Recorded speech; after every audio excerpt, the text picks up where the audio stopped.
उत्तराखंड के मुख्यमंत्री पुष्कर सिंह धामी राज्य में डेमोग्राफिक चेंज की बात हर दिन मंच पर दोहरा रहे हैं। राज्य में डेमोग्राफिक चेंज का ऑफिशियल ढोल पीटते हुए मुख्यमंत्री को इस सितंबर महीने में 3 साल पूरे होने जा रहे हैं। वह यह सब तब कह रहे हैं जब पिछले 8 सालों से राज्य में उनकी अपनी पार्टी की सरकार है। 8 सालों में भाजपा ने राज्य को मुख्यमंत्री के रूप में 3 नगीने दिए। पुष्कर सिंह धामी तीसरे नगीने हैं। उनके कुशल नेतृत्व में उत्तराखंड के विधायकों का मासिक वेतन अब करीब 4 लाख रुपया बताया जा रहा है। इसके अलावा पुष्कर सिंह धामी अपनी सरकार का एक और अचीवमेंट बताते हैं, राज्य में 500 मजार तोड़ने का। मुख्यमंत्री पुष्कर सिंह धामी खुद राज्य में 1000 मजार होने की बात कह चुके हैं, लेकिन मुख्यमंत्री 3 साल से यह नहीं बता रहे हैं कि राज्य में हो रहे डेमोग्राफिक चेंज पर उन्होंने 2021 में जो डिस्ट्रिक्ट लेवल की कमेटी बैठाई उसकी रिपोर्ट में क्या निकला। वह यह भी नहीं बता रहे हैं कि उत्तराखंड में 1000 मजारें किसने बनवाई और उन्होंने कितने मजार बनाने वालों पर कानूनी कार्रवाई की। नमस्कार, मैं गिरीश। आज के इस वीडियो में हम जानेंगे उत्तराखंड में डेमोग्राफिक चेंज की हकीकत।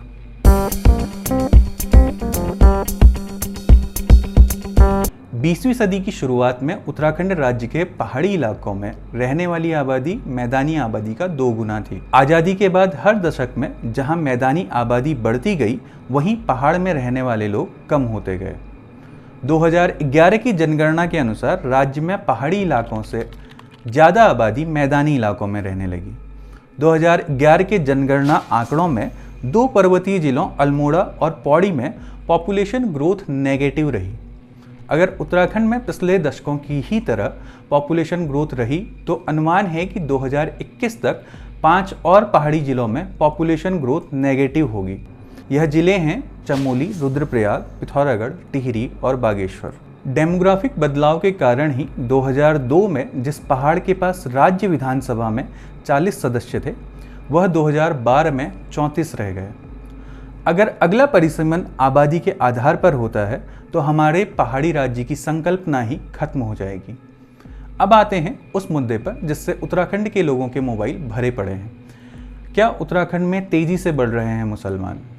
इंटरनेट पर ऐसे ढेर सारे लिंक हैं जो उत्तराखंड में मुस्लिम आबादी बढ़ने का दावा कर रहे हैं। आए दिन सोशल मीडिया पर सेव उत्तराखंड हैशटैग चलता है। आरएसएस का मुख्य पत्र पांचजन्य बता रहा है कि उत्तराखंड की डेमोग्राफी बदल रही है और कार्बेट सिटी रामनगर रहमत नगर बन रही है।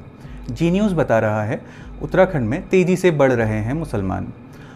इस डेमोग्राफिक चेंज की बहस को मुस्लिम समुदाय के इर्द गिर्द घुमाने का श्रेय भाजपा को जाता है। यह कहानी 2021 में नैनीताल हाईकोर्ट की एक टिप्पणी के बाद शुरू होती है। हरिद्वार में स्लॉटर हाउस बंद किए जाने से जुड़े एक मामले में हाईकोर्ट की एक टिप्पणी के बाद आरएसएस से जुड़े 35 संगठन उत्तराखंड के मुख्यमंत्री पुष्कर सिंह धामी को एक पत्र लिखकर शिकायत करते हैं। शिकायत में राज्य के 4 मैदानी जिलों में मुस्लिम आबादी बढ़ने की बात कही जाती है। शिकायत किए जाने के 1 महीने बाद राज्य सरकार का आधिकारिक बयान आता है और उत्तराखंड की राजनीति में एक शब्द जुड़ जाता है, लैंड जिहाद। राज्य में जिला स्तर पर जांच कमेटी गठित होने की बात होती है। हर जिले के एसएसपी को इस मामले की जांच कर रिपोर्ट सौंपने के निर्देश दिए जाते हैं। इतने में 2022 के विधानसभा चुनाव निपट जाते हैं। एक समय राज्य में हारती हुई भाजपा बड़े मार्जिन से एक बार फिर राज्य में अपनी सरकार बनाती है। सरकार बनी तो सरकार द्वारा गठित कमेटी का क्या हुआ, कोई नहीं जानता। 2024 के लोकसभा चुनाव से 1 साल पहले एक बार फिर उत्तराखंड के मुख्यमंत्री लैंड जिहाद शब्द का खूब इस्तेमाल करना शुरू करते हैं। मुख्यमंत्री ने दावा किया कि राज्य में 1000 से ज़्यादा अवैध मजारें हैं। मुख्यमंत्री पुष्कर सिंह धामी के नेतृत्व में राज्य भर में कार्यवाही शुरू होती है और यह दावा किया जाता है कि राज्य में 465 मजारें तोड़ी गई। तेलंगाना में दिए एक भाषण में मुख्यमंत्री पुष्कर सिंह धामी ने कहा, उन्होंने अपने प्रदेश यानी उत्तराखंड में 5000 एकड़ जमीन लैंड जिहाद से मुक्त कराई। यह भी रोचक है कि एक आरटीआई के माध्यम से जब उत्तराखंड सरकार से पूछा गया कि उत्तराखंड सरकार भूमि जिहाद शब्द को कैसे परिभाषित करती है, तो सरकार ने उत्तर दिया कि यह जानकारी उपलब्ध नहीं है। द टाइम्स ऑफ इंडिया की रिपोर्ट के अनुसार राज्य सरकार द्वारा उपलब्ध कराए गए आंकड़ों के अनुसार मई 2023 तक राज्य अधिकारियों द्वारा कुल 3793 अवैध संरचनाओं की पहचान की गई। सबसे ज़्यादा 1433 से ज़्यादा अतिक्रमण नैनीताल जिले में, उसके बाद 1149 अतिक्रमण हरिद्वार जिले में पाए गए। पर्वतीय जिलों में चमोली में 423, टिहरी में 209, अल्मोड़ा में 192 और चंपावत में 97 अवैध संरचनाएं थी। इस पूरे मामले में आधिकारिक लिखित रिपोर्ट पब्लिक डोमेन में नहीं है, पर एक सवाल कोई नहीं पूछ रहा है, अन्य चिन्हित अवैध संरचनाओं का क्या हुआ? अवैध मज़ारें किसने बनाई, कब बनाई और लैंड जिहाद में शामिल लोगों के खिलाफ क्या कानूनी कार्रवाई की गई? 2011 की जनगणना के अनुसार उत्तराखंड के 4 मैदानी जिलों में मुस्लिम आबादी बढ़ रही है और पहाड़ी जिलों में मुस्लिम आबादी नहीं के बराबर है। उत्तराखंड में मुस्लिमों की बढ़ती आबादी पर न तो सरकार द्वारा गठित पलायन आयोग ने कुछ लिखा है, न ही राज्य के किसी भी जिले के एसएसपी ने इस विषय पर अपनी आधिकारिक रिपोर्ट दी है।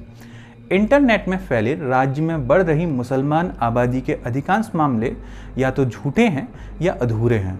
उत्तराखंड पुलिस के महानिदेशक अभिनव कुमार हाल ही में इस विषय पर एक टिप्पणी करते हुए कहते हैं कि कुछ लोगों के बीच, खासकर पहाड़ी जिलों में, यह अवधारणा है कि पिछले कुछ वर्षों में बाहर से आए लोगों के बसने के कारण डेमोग्राफी बदली है। असामाजिक तत्वों की जांच के लिए कुछ क्षेत्रों में 1 महीने का वेरिफिकेशन अभियान शुरू किया गया है। इसके पूरा होने के बाद हम जनसांख्यिकी परिवर्तन के बारे में किसी निष्कर्ष पर पहुंच सकते हैं। उत्तराखंड में बदल रही डेमोग्राफी सबसे ज़रूरी मुद्दा है, फिर भी इस मुद्दे को भटकाया जा रहा है क्योंकि इससे मजबूत भू कानून की मांग कर रहे लोगों को विभाजित किया जा सकता है। देश के ऐसे रसूखदार लोगों के नाम छिपाए जा सकते हैं जिनकी उत्तराखंड में ज़मीन की रजिस्ट्री करने के लिए राज्य के कैबिनेट मंत्री साथ जाते हैं।